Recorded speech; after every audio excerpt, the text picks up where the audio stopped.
So this is a hake dish I want to show you that I've made up. It's inspired by a really good friend of mine. She absolutely loves hake. I had some hake left over from some cooking of another dish. So what I've done, I've gone into the fridge and I've taken out some streaky bacon. I've wrapped the hake in the bacon, pan fried it to get a little bit of colour, popped it in the oven for 10 minutes to cook through. I had some asparagus left over in the fridge, so I've just blanched the asparagus, refreshed it and heated it up. And this is just the humble potatoes. So what I've done with that, I've just diced it and we're making parmentier potatoes.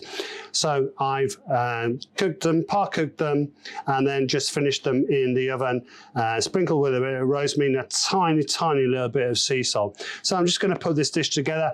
And this is a great thing to avoid wasting ingredients. Go to your cupboards, use up what you've got. So you could do anything. You could do this with sweet potato. You could do it with some roasted root vegetables. You do it with some pasta. Whatever you've got left in the fridge, you can use up. So just going to sprinkle that rosemary over the potatoes. I think that's enough. In fact, talking about waste, I'm going to use it all up, eh? Why not? So this is the hake. You can cut this in two. I'm just going to leave it on the side like so, but I'm going to place it on a bed of those asparagus just to lift it up a little bit. Okay. So we have this lovely hake wrapped in bacon, served on a bed of asparagus and a side of parmentier potatoes. You could add a sauce to this.